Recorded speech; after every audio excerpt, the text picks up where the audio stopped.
Welcome back, my podcast friends. I'm so happy that you're here with me today.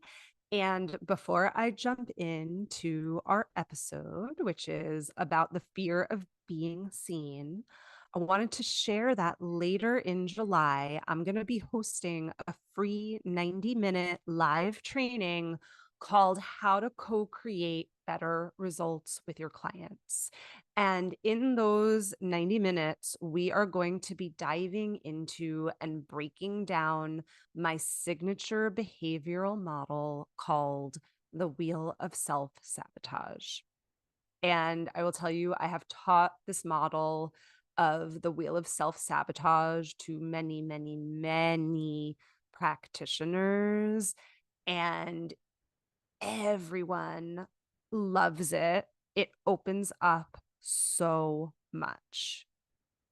I feel like I can pinky promise that this class is going to yield some important breakthroughs, not just for your client work, but around your own self sabotage. And in fact, it may even reveal to you some ways that you are holding yourself back and sabotaging without even realizing it.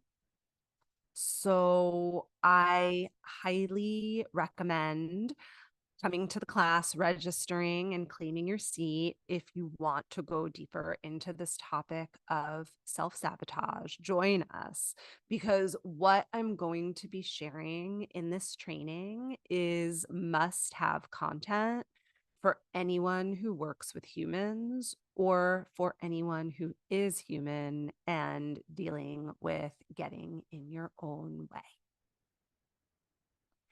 And speaking of getting in your own way, today's episode, we are going to be looking at the fear of being seen.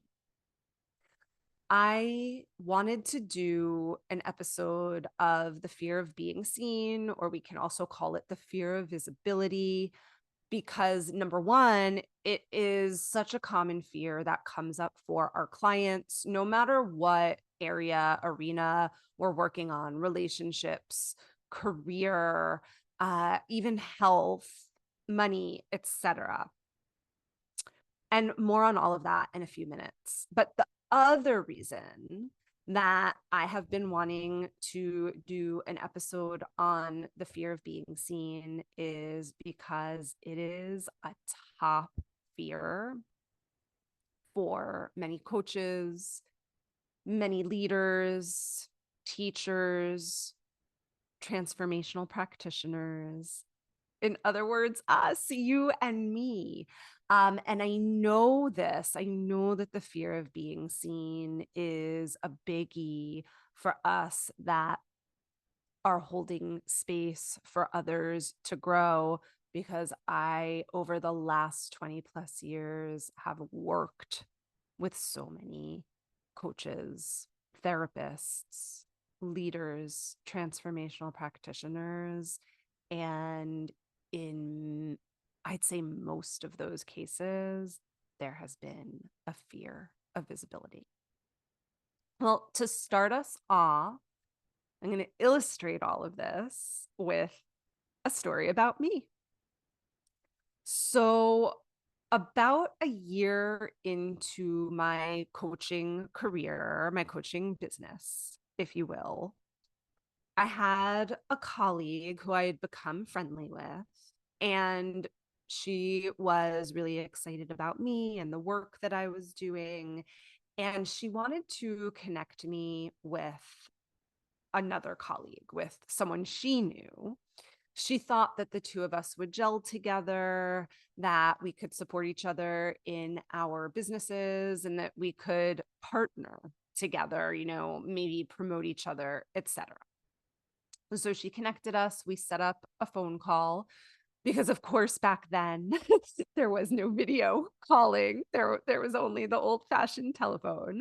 I'm sure I spoke to this woman on a landline. Anyway, we set up a phone conversation.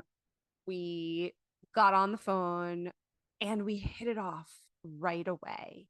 we had a great conversation. It lasted a while, at least 45 minutes, if not longer. We spoke about our work and our experience and our passion. We spoke about our businesses. We shared a bit about our personal lives, etc. And when the conversation was starting to wind down, we were getting to the end. This new friend said to me, Joanna, I want to tell you something. She said, before our call, I went to take a peek at your website. And I have to tell you, your headshot on your website does not do you justice. It does not relay what an incredible personality you have. It does not relay your openness and your warmth and your wisdom and your depth. And so much so, it almost put me off a little bit. And I have considered canceling this phone call. And she said, of course, I'm so glad that I didn't. You're amazing. But I really wanted you to know this. Now, my dear listener, you might be thinking to yourself, oh my gosh, I hope that Joanna stood up for herself. I hope that she told this woman, how dare you, whatever it was. That's not what I did. First of all, I was mortified, just so you know, absolutely mortified when this was shared with me. But the reason why I didn't, um, quote unquote, stand up for myself or tell her, how dare you, or that you're wrong, or, too much information or whatever it is because for as uncomfortable as this feedback was, I mean, I was squirming in my seat. My stomach hurt hearing this, but for as uncomfortable as it was, I also knew in my heart that it was truth, that was being spoken to me, and it was a truth that I needed to hear. And I went back and I looked at the picture, the one headshot on my website. After the conversation, I went and looked at it, and everything about this picture screamed, don't look at me. I was wearing all black clothing that had me just kind of camouflage into the background behind me, which was all dark. I somehow was wearing a blazer that I would never wear in real life. I must have borrowed it. It had huge um, shoulder pads, even though it wasn't the 90s. But anyway, I mention it because these huge shoulder pads were bigger than my entire head. It was blocking my head. Most of the picture was this blazer and these shoulder pads. But here's the biggest piece. I wasn't looking at the camera. Now, there are lots of great headshots where people aren't looking at the camera. They're kind of looking off to the distance or reading something or whatever. There's a purpose to it. They look contemplative, et cetera, et cetera. That's not what my picture was. My picture was, I'm trying to look at the camera, but I cannot bring myself to look at the camera because I want to be hidden. I don't want to be seen. I don't want you to see you, and I don't want you to see me. I looked a bit nervous and anxious. So I saw all of this. And first thing I said to myself is, this doesn't make any sense because I want to be seen. I just started a coaching business. I want clients to come in order for clients to come in. I need to be visible. What is going on here? And as I started becoming aware of that, I also started to hone in on other ways that I was keeping myself hidden in my business. I wasn't really doing outreach, for example. And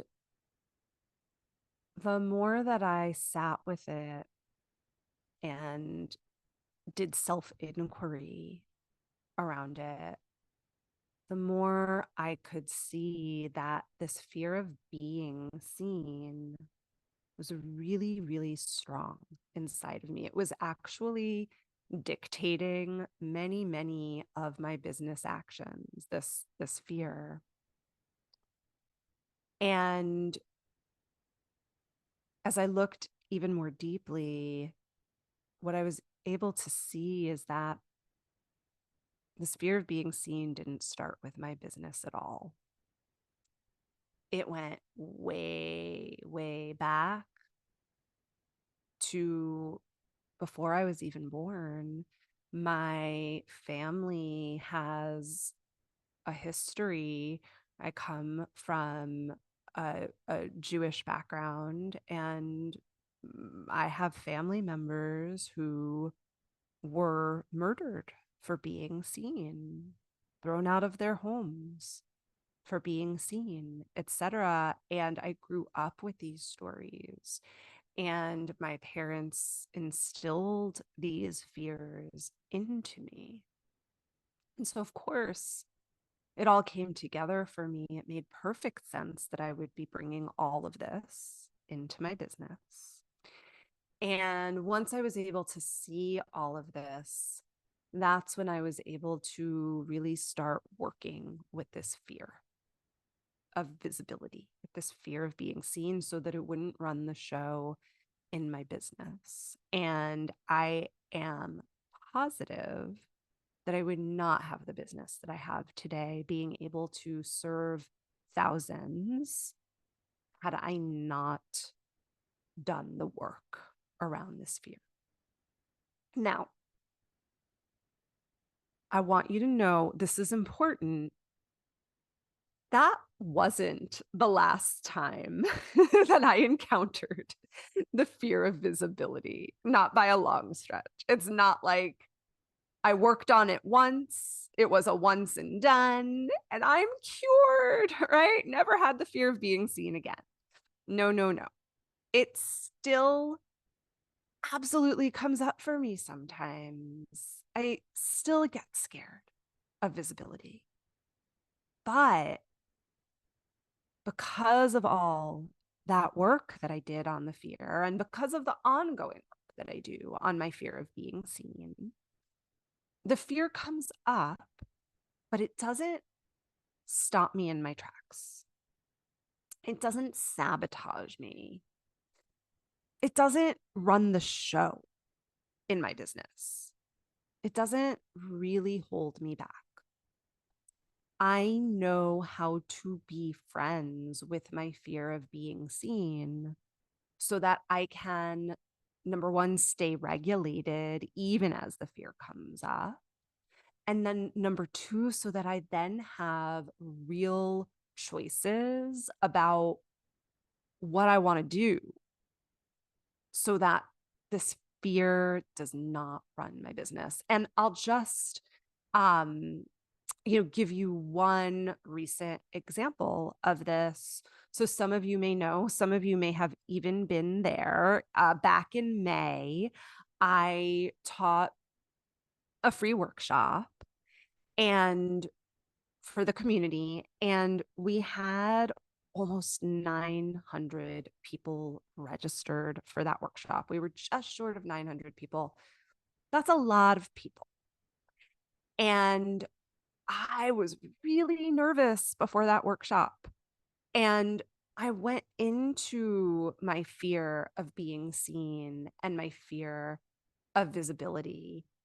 And there was a moment beforehand where I was like, maybe I shouldn't do this, right? But because I know how to work with the fear, I was able to calm myself down and show up for that workshop and teach my heart out, be my open, authentic self. So much good came out of it for me and everyone that was able to be there.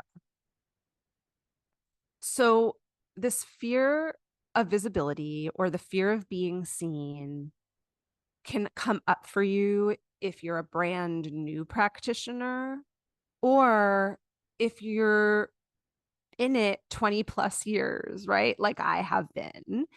And even if you're quite confident, like I am at this point, not always, right? But a lot of the time. And so, wherever you are in your journey, you probably want to be working with this fear of being seen. Now, for coaches, the fear of being seen can show up in lots of different ways. I'll just name a couple right now. You might recognize this for yourself. Sometimes not putting yourself out there on social media. Uh, the reason behind it can be a fear of being seen. And of course, social media isn't for everyone. There are a lot of people out there that say you must be on social media to grow your business. I don't buy into that.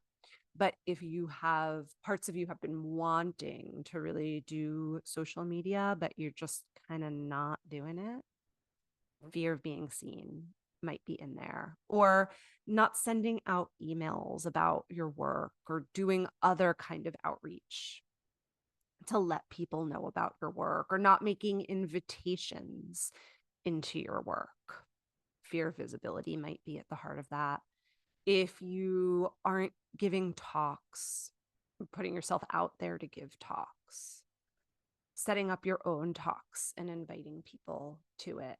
Again, that might not be a strategy that's right for you to use, but if it's one that you've thought about and considered and feel drawn to, and yet you're procrastinating on it, just not doing it, a lot of time with talks, there can be a fear of being seen.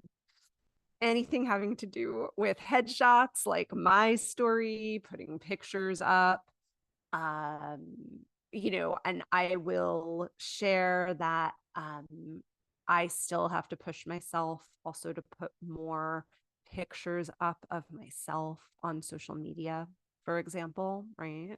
But there might be a fear of being seen there for you, or not doing videos. This is a big one that I've been working through for myself. For the longest time, I wouldn't do videos, even though I'm on Zoom teaching live all day long. And, then those videos go out to students, but just a video straight up took me a while. But now these podcasts also go on YouTube as videos. If you are not sharing about how incredible your work is, there might be a couple of reasons for that, or different fears, but one fear might be the fear of being seen or being visible.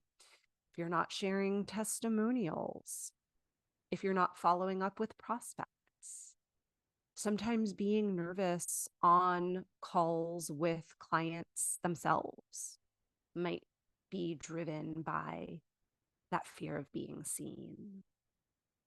Or if you're not networking, right? And we could go on and on. There could probably be 100 different types of behaviors on this list that may go back to this fear of being seen. And then, of course, for your clients, and some of your clients are other coaches or teachers or leaders, but for many of you, your clients aren't. You're working in tons of different of arenas and with tons of different types of people with different kinds of goals. As we said earlier, the fear of being seen or the fear of visibility can show up for those people as well. And I'll give just a couple of examples of that right now. If you have a client who isn't standing up for what they believe in situations where it's really required, there might be a fear of visibility lurking. If you have a client who isn't revealing too much their identity out in the world, or in certain situations. And what I mean by that is they're not revealing their religion or their political orientation or their sexual orientation or where they come from, etc. Now, of course, not all situations you need to be revealing all of who you are, right? But if they are holding back in situations where it's important information or it's an opportunity to be proud, there may be a fear of visibility. If you have a client who needs to give presentations for their work, but they have been skirting doing it, or they're doing it but sabotaging, not really preparing, et cetera, et cetera. The fear of being seen might be in the mix there, or giving presentations even at the local PTA meeting, right? Wherever it might be required. If you've got clients who really want to date, but they're not putting their profile up online. Now, online dating might not be for everyone, but if those people are also not going on blind dates, there could be a lot of different types of fears that are driving that. Fear of being seen might be one of them. So, of course, whenever we hold ourselves back in any of the ways that I just mentioned and others, we're often then not able to create what we want in our relationships, in our careers, in our businesses, in our communities, in our lives. So let me ask you for a moment, my dear listener, where is one place in your life or work right now that, as you're listening to this episode, you're realizing that you're holding back on action or acting from a fear of being seen? So, in other words, where is one place in your life or work right now that is being driven by the fear of being seen?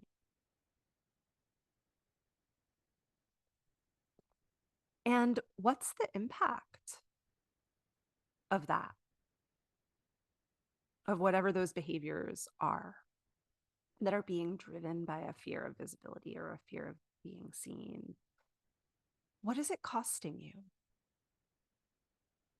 Now, I ask these questions not for you to judge yourself or go into shame. I want to normalize again how common this is. I'm asking you these questions because awareness is always a great first step to being able to change something. And I also ask these questions because hopefully you're beginning to see how important this topic is, this topic of the fear of being seen. So let's break it down a little bit more so that we can understand this fear of visibility, this fear of being seen, even a little bit better right now. Because just like I did in my story, you might be saying, but I want to be seen, right?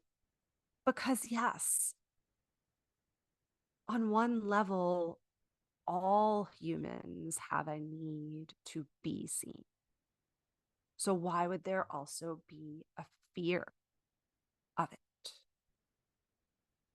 Well, that's because almost always when there is a fear of being seen, there is also underneath that fear of being seen a deeper, even more core fear. So, not always, but almost always, underneath the fear of being seen, there is another fear that is even more core. And that deeper, more core fear often, almost always, relates to the ultimate fear, which is I am not safe. In other words, if I am going to be seen, if I were to be really visible in this world, if I were to actually publish that book, or if I were to have more people in my programming, or if I were to make that presentation to 100 people, would I still be safe?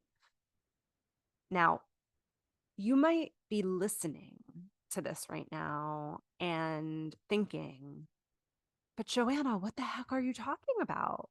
Of course, if you make a presentation to 100 people, you're going to be safe. What's the worst that could happen? The only way to not be safe giving a presentation is if a natural disaster like an avalanche or something happened in the space, right? Well, right. While not impossible, it is highly unlikely that a natural disaster would happen when you were being seen, or even pretty highly unlikely that someone would bodily harm you if you made yourself visible, or that your life would be in danger for real in any way. But that being said, it feels real. When the fear of being seen comes up, it is generally rooted in a memory from a past experience where you came to associate being seen with not being safe. So, for example, let's say that you were in a dance performance when you were in elementary school.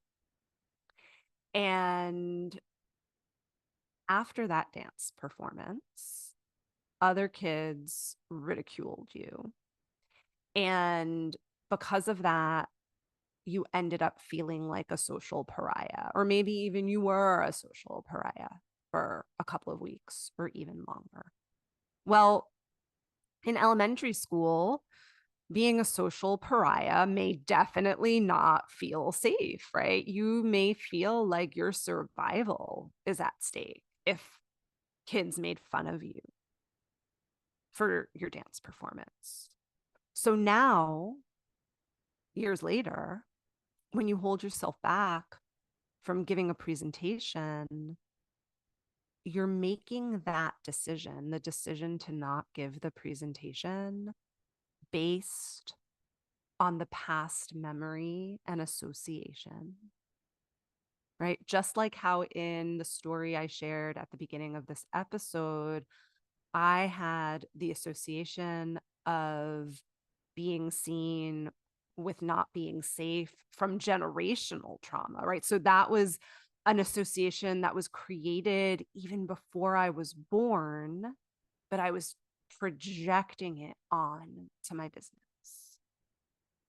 So again, under the fear of being seen is usually a deeper, more core fear related to not being safe.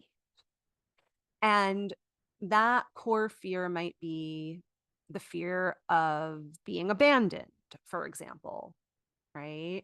So maybe at some point in your life, you made yourself visible, you gave your opinion, you did this, that, or the other thing to be seen. And because of that, you felt like you lost a friend, or your parent got angry at you, or your teacher left you, or whatever it is, right? At that point in your life, it was a threat to your safety. It wasn't safe to be abandoned. Or maybe that core fear underneath the fear of being seen is the fear of being persecuted, or the fear of being ridiculed, or the fear of being invalidated, right? Any one of those can come up when you think about being visible, right? And others. So let's pause here for a moment before we go further, because I think there's so much in what I just shared. While in some ways, it's of course so obvious once you hear it, or are reminded of it, right? These fears underneath the fear of being seen and how it relates to safety. In some ways, it's so obvious. We know this, of course. But wow, in the moment when the fear of being seen grips you, it feels so real. Our nervous systems perceive it as a threat to our safety or our survival, right? And we want to be aware of that. So I hope that you find all of this as profound and important as I do. It is magical to be able to work with our clients on the fear of being seen, and of course, to be able to work with our own fear of being seen. Even though I've worked with hundreds and hundreds of people on their fear of visibility, it still blows me away every single time when I witness a client slowly becoming better friends with that fear and then giving themselves permission anyway to write the book or send the proposal or do the marketing or put themselves out there or put their profile up on the dating website, etc. So the next question then becomes, how do you work with the fear of being seen? Well, the first step as a practitioner is always, always understanding the signs of the fear and some of the human behavior behind the fear, which we've already begun to do here today on this episode by breaking this fear down.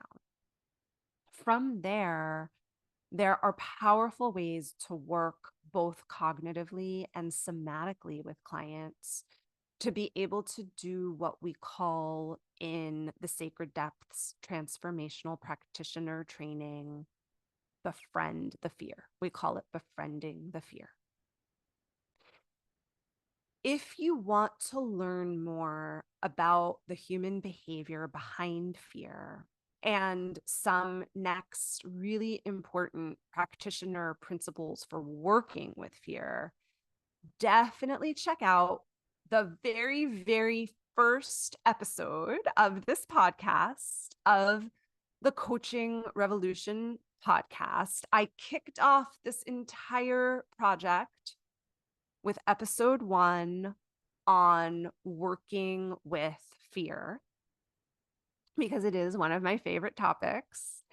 And if you go back to episode 1, I lay out some more of the human behavior and some other pieces you want to know for working with fear. So definitely listen to that podcast episode. And if you know in your heart that you really want to go deeper and become trained in exactly how to work with the fear of being seen, as well as all the other fears out there. And if you know in your heart that you want to learn other techniques beyond befriend your fear for supporting your clients through their obstacles, supporting yourself through your own obstacles, then please consider joining us for the autumn 2024 Sacred Depths training. We are opening the doors to that training. It is my signature, flagship training, if you will. Many, many hundreds of practitioners have gone through it, new practitioners, as well as seasoned practitioners and seasoned therapists. And we, like the title says, we go deep into human behavior. And then I teach you step by step by step techniques that are highly effective in supporting your clients through change. I'll drop the link to that in the show notes. For now, my friends, I really hope that this podcast has gotten you thinking about your own life and where this fear of being seen might show up for you. I hope it has gotten you thinking, if you're working with clients, a little bit more deeply about how it's showing up for them and what might be going on for your clients. And I hope that it is inspiring you to look more deeply, to inquire within, to inquire with your clients, to do the deeper work, because the more that we can really become friends with the fear of being seen, the more we are able to accomplish in our lives. Um, and not just for the sake of accomplishment, but the more we're able to really move towards our most aligned goals. And also the more comfortable we're able to feel in our own bodies. So I hope you enjoyed this episode today. If you did, please consider sharing it with a friend. We're trying to get the word out. So many people have told me how much they love and appreciate the podcast, and I'd just love to get it into the hands of as many people that need it as possible. Can't wait to catch you on the next episode. Please enjoy your day.